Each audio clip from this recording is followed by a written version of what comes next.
Hi everyone, in this video I wanted to talk about a few things that I wish I knew as a beginner artist and some things that I've kind of learned along the way that I think really would have helped me when I was first learning how to draw and first trying to develop my skills as a beginner artist. But I first want to say that this video is sponsored by Amino. And as you may know, Amino is a mobile network of communities for every interest, and it's a really good place to connect with people who share your interests. This is the Amino Explore page, where you can find all the different kinds of aminos, but I'm going to be focusing on the art amino. So right now I'm in the featured feed, and you can see there's a whole bunch of different posts from different people, like polls and drawings and different kinds of content. This one looks really cool. This is the kind of art I want to start to I want to be able to do art like this. One thing about this app that I think is a really cool feature is the live layer. You can see how many people are doing what. So 96 people are chatting, three people are voice or video chatting, 32 people are voting on polls. You can see exactly what people are doing, and it makes you feel really connected to the whole community. There's also public chat rooms where you can jump in and start a conversation with people or join in on a chat. It can be a good way to make some friends. I actually have a poll on my account that you can answer if you want. It's just asking what kinds of videos are your favorite on my channel, so if you want to contribute to that, you can. And I'll link that in the description along with Amino if you want to try it out. And thanks to Amino for sponsoring this video. So now onto the things that I wish I knew as a beginner artist. Basically, these are just important things that I've learned along the way that I think would have been useful if I knew it as a beginner. And I don't know if these are all necessarily like easy for beginners to do, or like if it's something you should be focusing on, or if I only know them now because this is a time in my art journey where I should know them. Some of them definitely beginners can use, but some of them might not be relevant. I'm not sure. So you could let me know if you found them helpful. So the first thing is that drawing from life really helps your art, and it's actually pretty fun. I used to think it was boring, just like drawing objects around you. Like, why would I want to do that? I would much have preferred to just like draw characters or like animals, not even animals, just to draw like humans over and over and design characters. That's what I was really interested in as a beginner artist, but I've been trying to improve a lot lately, and I've discovered through school that drawing from life really helps your art, and it's actually a lot of fun to just like draw all the objects around you. And the more you do it, it just helps improve your observational drawing.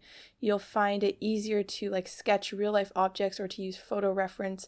It just improves your art in general. Just overall, your art will improve if you just draw the objects around you and just try to draw a variety of objects. Just sit down with your sketchbook, look around the room, and just try to draw things. And they don't have to be perfect. Just keep going, and eventually you'll be able to represent them accurately. And I really think it helps your art a lot. It definitely helped my art. It helps with your line quality, maybe even your style of shading or cross-hatching, depending on what you decide to use. But as a beginner, I never did this. I never really did this. I drew from photos sometimes, but not just like your everyday mundane kind of objects. Something that kind of goes along with this is to draw people too, not just objects. So just draw things from life that you see around you, and it really helps your art. And it's basically like free reference photos right in front of you, just like really easy to access references that are just right in front of your eyes. And it doesn't have to be boring, it can be fun. The second tip is something that might be obvious to a lot of you, but it's something I didn't realize until I think my last year of high school. I really started to use kneadable erasers, which are those erasers that are really stretchy. They're kind of like clay, but they're more elasticy than that. And basically, they're really good for lightening your drawings.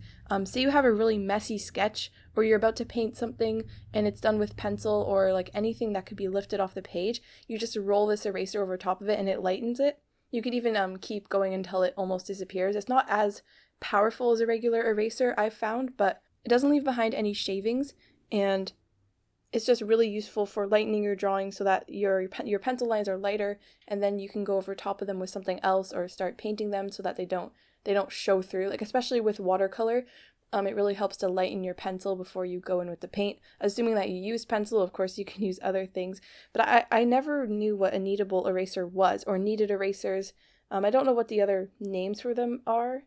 I know they can be called slightly different things, but they're usually gray. They come in really bright colors now too. I had a bright blue one, but mine is completely gray now. I remember I got a drawing kit when I was a really young artist, and I got one of these erasers and I was just so confused what it was, and I ended up just throwing it away because I didn't know what it did. I just let it sit in my desk drawer for a really long time and I eventually ended up throwing it away because I just had no idea what it was for. Another thing I wish I knew and I wish I started sooner was social media, or just basically websites to post your art on.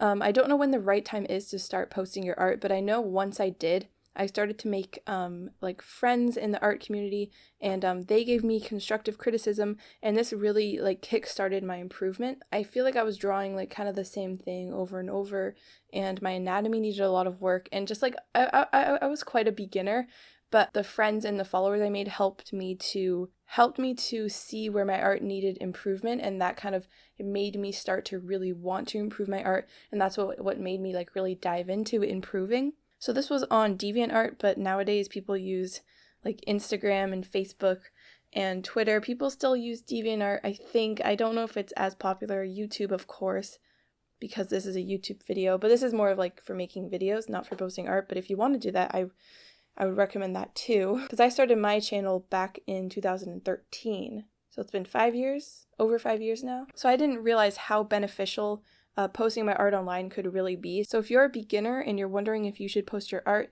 maybe give it a try if you're looking for constructive criticism, because it really helped me to improve my art. And just know that people are giving you criticism out of, they're doing it because they want to see you get better and they want to support you in your art journey. They're not just trying to be mean. Of course, there's a difference between hate and criticism. There is a difference, but one is very helpful, one isn't. So that's my third one. If you're interested in social media, like I wish I knew about it earlier.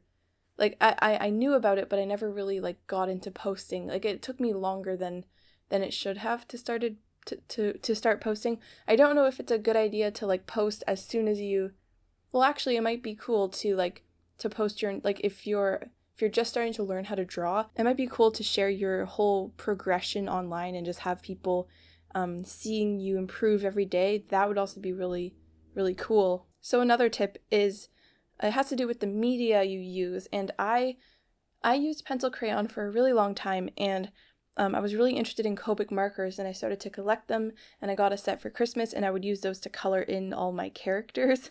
Long time ago, probably 6 or 7 or 8 years. I don't know how long it's been. I was so interested in markers that I didn't even really consider any other kind of medium that actually I prefer now. I have all these Copic markers that I just use in my sketchbook. I don't really make drawings with them. The things I use most now is watercolor, and I wish I knew about watercolor as a beginner artist, because it's kind of relatively inexpensive, because you buy one tube for say like $4 to $5, and that could last you a really long time. But I do think watercolor is just more versatile. You can do more with it, and it goes a lot longer than markers. So basically I was so interested in markers that I just never really considered any other medium, and I would definitely recommend to try all different kinds of media to draw with, because you might find one you never realized that you would actually really like to draw with. So if I could go back in time, I would tell myself to try watercolor, because it's really fun. And also something with watercolor, the paper is really important. It doesn't have to be amazing paper, but try to use like mixed media. If you have like a mixed media sketchbook, it should be good, or like actual watercolor paper. The paper makes a really big difference with the watercolor, so that's just a tip for that. But if you always use the same medium, maybe try to change things up a little bit. So the last thing that I want to talk about, throughout my whole life, I've wanted to be an artist. Like it was just the only interest I wanted to do my entire life. It's the only thing I never like moved on from, because I had a lot of different hobbies, of course. A lot of people do, but art was the one thing I never really changed. And to me, I thought that being an artist was making paintings and selling them. And I didn't realize all these other kinds of art you can make and all the different ways you can actually have a career with your art. I remember the day when I heard about graphic design and that you design logos for a company, and I was like, that sounds so much more stable than just painting things and selling them. And then I found out about like concept art and just like freelance stuff, doing book covers, selling your own like merch, or just making money from YouTube videos. There's so many different kinds of ways you can make money with your art. And if you work hard enough, like you can make a career out of your art. And I hope that I will work hard enough to make this happen, of course, because I'm going to school for it. So that's kind of like the end goal, but I wish I could tell my past self that it can happen. So keep, like, I wish I could tell my past self that it is a possibility and it can happen. Even though it hasn't really happened yet, I just know that it just seems a lot more possible than it did when I was a beginner artist. I know people say this a lot, like if you work hard enough, you can achieve your dreams, but just especially with the whole art thing, people think that artists, like it's kind of a stereotype that if you're an artist, you're starving and you don't make any money, which isn't really true anymore, especially with the internet. So I just wish I could tell myself that. So overall, I guess 5 things that I wish I knew as a younger artist is that drawing from life really helps your art and it can be fun. I wish I knew about kneadable erasers, which is kind of a smaller one and might be obvious to you, but it wasn't to me. I wish I knew about social media and how helpful it would be to me. And I wish I knew about watercolor or just basically trying out different kinds of media, because I was pretty set on my markers and also pencil crayon, but I kind of moved on from that and just went to markers. And also, lastly, I wish I knew that art is a lot more possible to be a career than I thought it was as a young artist. So I really hope you found this helpful if you're a beginner artist or not. Either way, I hope you got something from this video. Hope you enjoyed seeing the artwork. So thanks for watching, and I'll see you in my next video.